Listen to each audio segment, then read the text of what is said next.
Mike Nightingale is principal at St. Mary's, a grade 6 to 12 school in Taber. He oversees a school strategy called Pyramid Response to Intervention, or PRTI.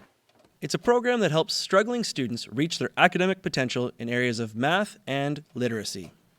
Here at the school, we call it intervention block, and basically what it's designed for is to put in place additional supports for students, because we know when we teach a lesson, some students get it right away and are ready to be moved on and challenged, and some students need a little more time to make sure that they have those key critical skills required to master the lesson.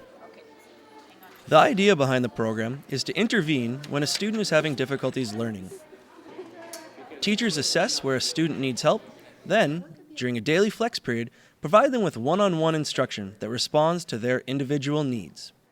In the classroom, teachers have to deal with this all the time because they have students who learn at different rates and those sorts of things, and so they have to be able to find ways to differentiate their instruction for each particular student. So they've always been doing that in the classroom. What we're trying to do is give them time in the day where they can do this as well, where it doesn't have to happen in the classroom, where we basically stop what we're doing in the traditional classroom and we go this non-traditional route and say, okay, this is your time to work with students in small groups one-on-one. Okay, so if you get above 85% today on this one, you can be in the next level, okay?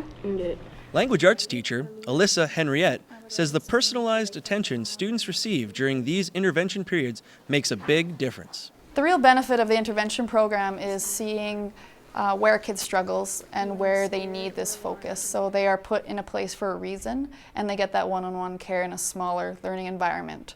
There can be kids at the same level or at a different level. It doesn't matter. They're all working to improve their own self, which really shows in the end, according to their assessments.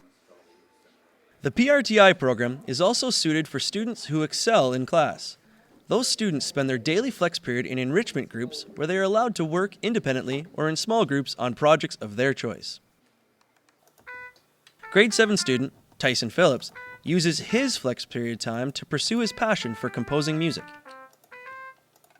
Well, with my intervention, I'm taking, you design your own projects. You can interpret what you've learned in your classes and put it into real life situations, and that's what I've done with my band program.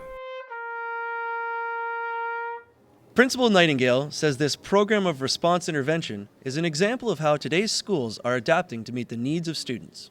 With changing technology, with changing times, schools have to change. And one of the things that has to happen is there needs to be more flexibility. We now understand very clearly from research, and anybody who's been in the school and anybody who knows children at all knows that each child learns differently and learns at a different pace. And so we need to be a little more flexible and a little more responsive to those individual needs. And I think teachers do a great job of that in the classroom. Now the challenge is for schools and the educational system to become a little more flexible and a little less rigid.